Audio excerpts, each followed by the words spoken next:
After my husband's funeral, I went to my sister's son's first birthday party and she announced, "My son is your husband's child. So as inheritance, I'll take half of your $990,000 house." She even showed me his will. I said, "Oh, I see," and tried to hold back my laughter. Because my husband. There are moments in life when everything can be shattered with a single phone call. 2 months ago, my husband Tim, the very center of my world, vanished from my life without warning. It was a senseless accident on a rainy highway, something that no one could have prevented. I wake up in the mornings without him, and go to bed at night with him, still gone. It still doesn't feel real that this is my life. Now, people try to comfort me by saying, time heals all wounds. But ever since that day, my own sense of time has completely stopped. The hole in my heart seems to grow bigger and deeper with each passing day. Since losing my husband, I've retreated into myself, keeping my distance from everyone, especially from my own family. I know they're worried about me, but their sympathy only makes my pain harder to bear. I was never particularly close to my younger sister Jenny. She always seemed to live in a completely different world, shining bright in ways I never could. Then one afternoon, my phone rang, cutting through the silence. Jenny's name flashed on the screen. It was so unusual that I remember my heart skipped a beat. "Hey, Heather, next Sunday, we're throwing a birthday party for my sweet little Matt's first birthday. You have to come, Matt, my tiny nephew, whom I'd never even met." Honestly, I hesitated.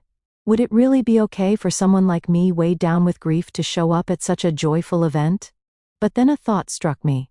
Maybe this was a chance, maybe a gift from above, an opportunity to reconnect with my family, who I'd kept at arm's length for so long.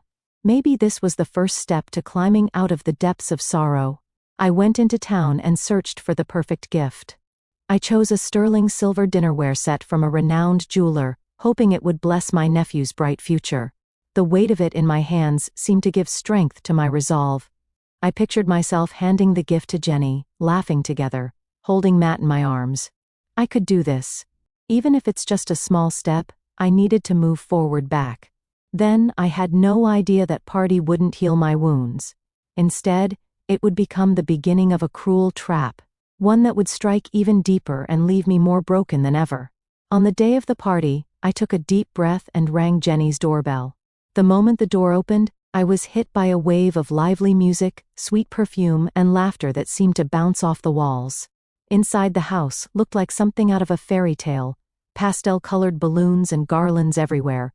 The living room was packed with elegantly dressed guests, Jenny's friends and distant relatives chatting with drinks in hand. Everyone looked so happy while I, in my black dress, like a mourner at a funeral, felt like a colorless ghost, utterly out of place. "Heather, you made it." Jenny wove through the crowd to greet me, her figure, hugging dress and flawless makeup, making her shine. "Happy birthday. Where is Matt?" "He's napping in the back room. I'll introduce you later," she said, her eyes drifting to the fancy shopping bag in my hand. "What's this?" "It's a present for Matt. It's nothing special." "Really? Don't be silly. Thank you so much." With a theatrical gesture, Jenny hugged me, then immediately took the bag and disappeared toward a table piled high with gifts. That was the extent of our conversation. Just a fleeting exchange. Yet, I felt exhausted about an hour later when the party was at its peak. Jenny suddenly picked up a microphone and tapped her glass. "Everyone, can I have your attention for just a moment?" The music stopped and every eye in the living room turned to her. I looked up wondering what she was about to say.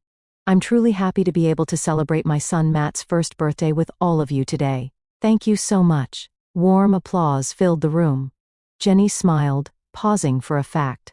Then, as if dropping a bomb, spoke her next words. "And on this special day, I have something very important to share with you all." She took a breath and looked straight at me. For a split second, I saw something cold flash in her eyes. "Until today, I've kept this a secret. The truth is, Matt's real father is someone in the room." Let out a sharp, audible gasp. "The man who died 2 months ago. My brother-in-law, Tim, Heather's husband, he's Matt's real father." Every sound in the living room vanished. It was as if time itself had frozen. All at once, everyone's gaze turned toward me, piercing me with a mixture of curiosity and confusion.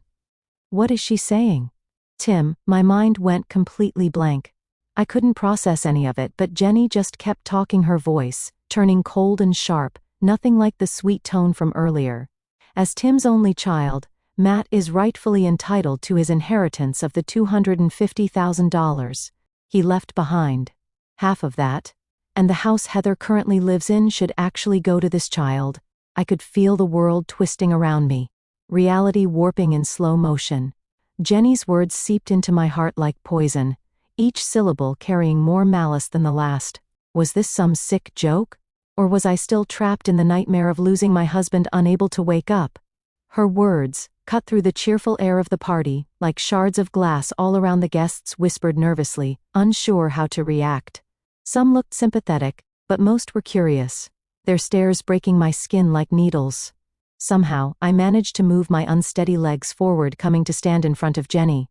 This must be some kind of mistake, Jenny. Tim would never do something like that. My voice was so small and shaky. I almost didn't recognize it as my own, but Jenny didn't even flinch. She gave me a smile, half triumphant, pitying, then pulled her phone from her bag. Mistake. I don't blame you for thinking that you never really knew Tim at all. Did you? She unlocked her screen with practiced ease and thrust the phone in front of my face. Can you still say the same thing after seeing this? It was a photograph, a restaurant by the sea I recognized instantly, but sitting next to Tim, leaning close and grinning from ear to ear, was Jenny, not me. Suddenly, my heart felt as if it had been dropped into ice water. Since the summer before last, that weekend, you told me you'd be away on business trips and asked me to watch your house. Jenny began to swiping through the photos, almost enjoying herself. More and more secret memories appeared. A picture of the two of them kissing in what looked like a luxury hotel. Sweet, Jenny curled up asleep in Tim's car, and worst of all, a string of private messages. Can't keep lying to Heather any longer. Jenny, you're the only one I love. When are you going to tell her the truth? I swear I will before the baby is born. I want to start a new life with you and our child. Every word seared itself into my brain. All the while I'd been suffering through infertility treatments, he'd been planning a new family with my own sister, right? Under my nose. That moment, everything I believed in, love, kindness, all the happy memories of my marriage, was twisted into something ugly, nothing but a filthy lie. No. This is all a lie, clinging to one last hope. I turned desperately to my parents, who stood nearby. Mom, Dad, say something. Jenny's lost her mind, but neither of them tried to stop her. Instead, both looked away, shame written all over their faces. Their silence said everything. You knew. At my question, my mother opened her mouth hesitantly. Heather, we just since when, at the sound of my low voice, my father finally spoke, sounding resigned and heavy. Jenny told us about 7 months before the accident. 7 months. The words felt like something inside me finally snapped. All this time, they'd known everything. While pretending to pity me, listening to my stories at family dinners, they had all been part of this calculated betrayal behind my back. There was not a single person in this room who was truly on my side, not one person who really loved me, not now, not ever. I found myself unable to say another word. I simply took a slow, unsteady step backward, burning the faces of these traitors into my memory. Then I turned and ran from that place, away from everyone who had ever betrayed me. I heard my mother call my name behind me, but I never looked back. I have no memory of how I managed to get home from that hellish party. All I can recall is the way my hands shook with anger and despair. As I gripped the steering wheel, back at home, I was just a shell of myself, photos of Tim and me laughing together. His favorite mug, the clothes still hanging in his closet.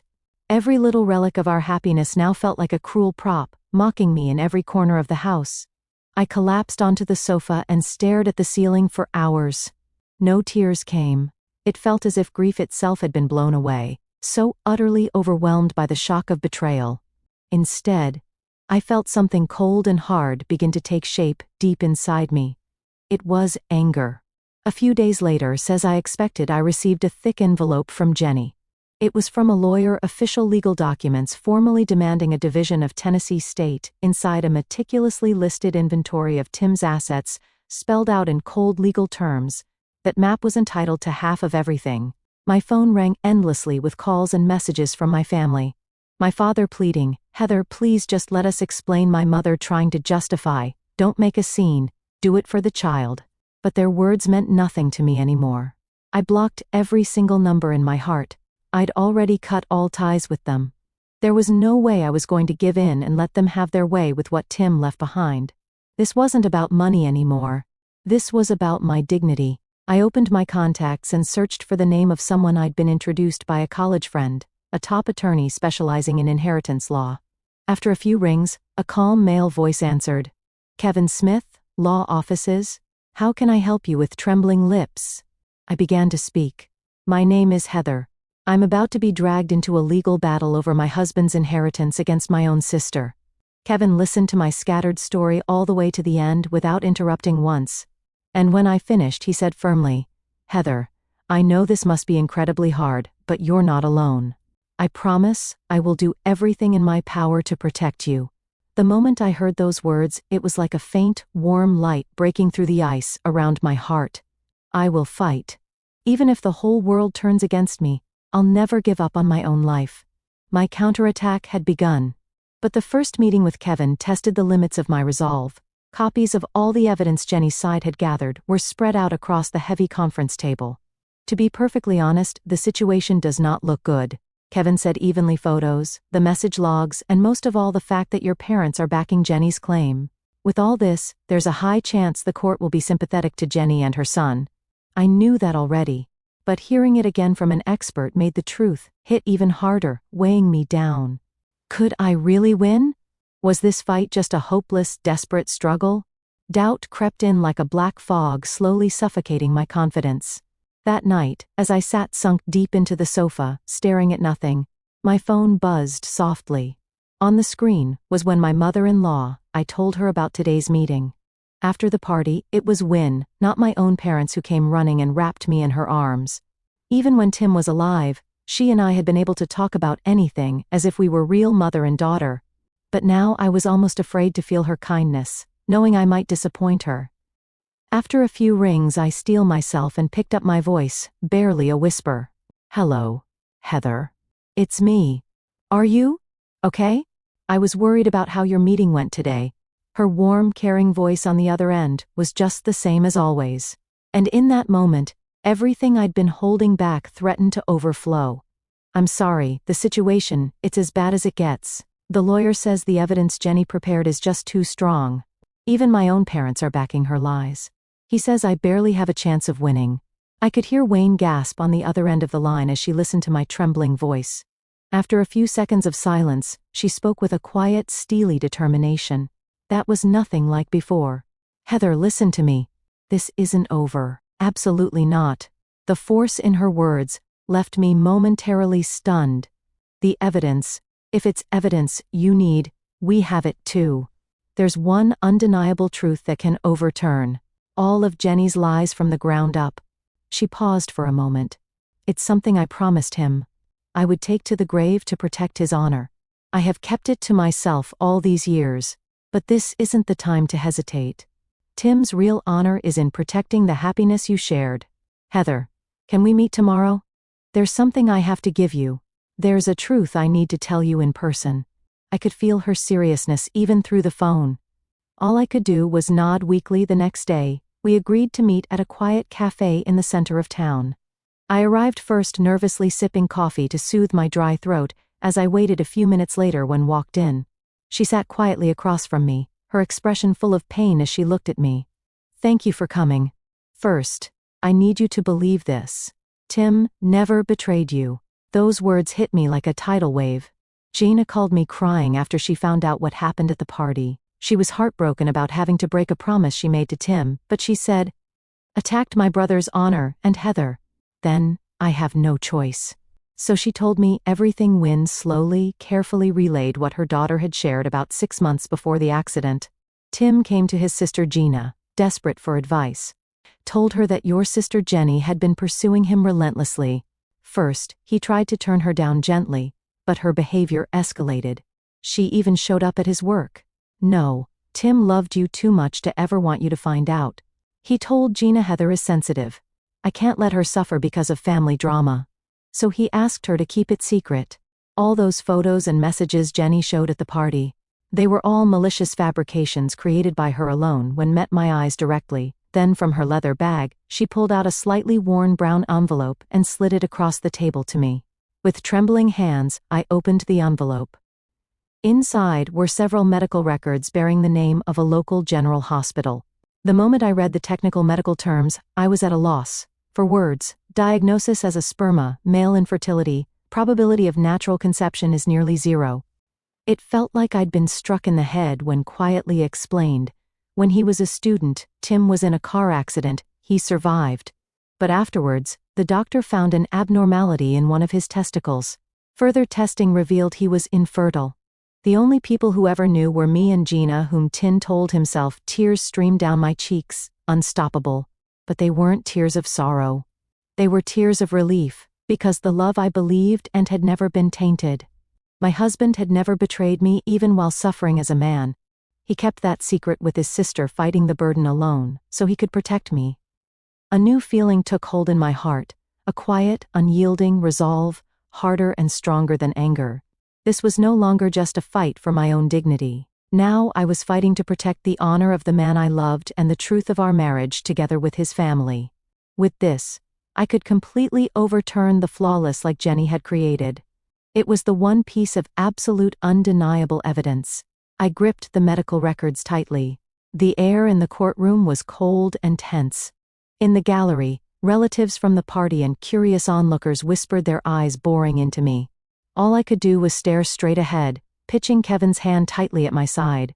On the witness stand, Jenny played the tragic heroine, plain black dress, barely any makeup, with the occasional tear and trembling voice. She told her forbidden love story with Tim, as if it were gospel truth. We truly loved each other, but we couldn't bear to hurt my sister, so we kept it secret. My parents took the stand next, perfectly backing up Jenny's lies. My mother cried as she described their struggle with the relationship. My father testified gravely that Tim was truly looking forward to Matt's birth. Their story was airtight, and even the judge's face seemed to be softening with sympathy for Jenny. Could even hear quiet sobs from the gallery. It felt like I was being slowly suffocating, caught in an inescapable web of malice. Jenny's witnesses finished, and the courtroom fell silent. Kevin stood up quietly. Your Honor, at this time, the defense would like to submit a decisive piece of evidence. He handed copies of the medical records when had given him to the judge and Jenny's attorney. The courtroom buzzed with whispers as Jenny's lawyer looked over the documents, a deep frown increasing his brow.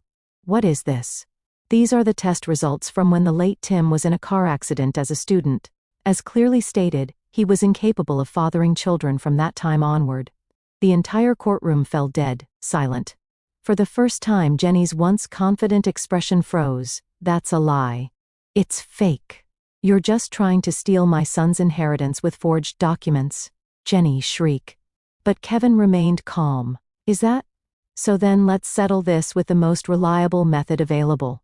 Pause, then raised his voice to address the entire court. We requested DNA tests to determine the biological relationship between Matt and the late Tim. In that instant, all color drained from Jenny's face. She tried to force a crooked smile, pointless. Tim's body was so badly damaged in the accident he was created. There's no one left for comparison. No, Kevin replied, gently shaking his head. There is. He turned to the doors at the back of the courtroom. We'd like to call Wynne to the stand. Tim's biological mother. At that, the doors opened, and Wynne entered the courtroom with quiet dignity. A wave of shock swept through the gallery. Jenny and my parents stared at her in utter disbelief. Wynne walked straight to the witness stand and spoke clearly to the judge. I'll take the test. Matt is truly my grandson. Let the truth be revealed here. And now, the judge looked gravely from Wynne to Jenny, who was now ghostly pale, and brought down the gavel. Request granted. ADNA test will be conducted, and court will reconvene once results are available. Jenny collapsed into her chair like a marionette whose strings had been cut. My mother rushed to support her, but both their faces had lost all trace of confidence. Those 3 weeks waiting for the DNA results felt like an eternity. Inside, I was torn between wanting desperately to believe in the truth Wynne had given me and the fear of what might happen if things went wrong. But unlike all the hopeless nights before, I could finally see a glimmer of dawn at the end of the nightmare. And then the day arrived. I held tightly to Wynne's hand, barely breathing as the judge began to speak. The DNA test results were read aloud, and a hush fell over the courtroom. Based on the submitted DNA evidence, there is no genetic relationship between Matt and Wen, therefore, it is conclusively determined that the late Tim is not Matt's biological father. The judge's solemn voice echoed through the room. Jenny sat there shaking uncontrollably, muttering, "No, no," over and over. My parents beside her looked as if they turned to stone. The elaborate web of lies they had spun together crumbled instantly before the undeniable truth of science. The court finds fully in favor of the defendant Heather. The sound of the gavel marked the end of this long nightmare. Outside the courthouse, the cold air felt wonderful on my flushed cheeks. As I took a deep breath, my parents came rushing over, panic and regret written all over their faces. My mother sobbed, and my father looked more broken than I'd ever seen him. "Heather, please, forgive us. Jenny fooled us. Can't we try to be a family again? We're so sorry for everything." That their words left no trace on my heart. I looked them both in the eye and told them quietly but firmly, "Forgive you far too late for that. This isn't some silly mistake you can brush off as being tricked." Even while I was suffering through infertility treatments, even while I broke down at Tim's funeral, you stood by my side pretending to be caring parents, knowing the entire truth. Your apologies aren't for me. You just want to escape your own guilt for your own sake. The family I once longed for no longer exists right there in front of them. I pulled out my phone and deleted their numbers without a shred of hesitation. I swore I would never look back again. I turned and walked away across the street. Wynne leaned against her car, waiting quietly for me. The moment she saw my face, she asked softly, "Are you okay?" At that gentle question, all the tension inside me finally melted away for the first time in months. I felt a genuine smile spread across my face. "I'm okay, Wen, or rather, I will be from now on." As we got into the car, I finally brought up something that had been on my mind, that apartment in the city that Tim left behind. There are too many painful memories for me there. I just can't live in it anymore. If it's not too much trouble, I'd like you to have it. Wynne's eyes widened in shock. "Heather, I could never accept something like that. Please, take it. You helped me get my life back. This isn't just a thank you. It's the first gift I'm giving by my own choice to the new family." I found. She was speechless, emotion glistening in her eyes. Gently, she reached out and squeezed my hand. "Thank you. I've never had a daughter of my own to think I'd finally gain such a wonderful one right at the very end." Half a year has passed since then. I've returned to work and am pouring myself into an exciting new project on weekends, when and I meet for dinner or visit art museums together. The honest stories she shares about Tim's childhood somehow bring me peace. I've received several letters of apology from Jenny and my parents, but I throw them away without opening a single one. Sometimes I catch my reflection in the mirror, and I'm surprised by the woman I see there. She's not the person I used to be. She is no longer the broken woman crushed by grief, nor the widow trembling with rage. Life really is strange. Just when I thought I lost my family forever, found a new one in the most unexpected way. This wasn't the life I had planned, but maybe this is exactly where I was always meant to be.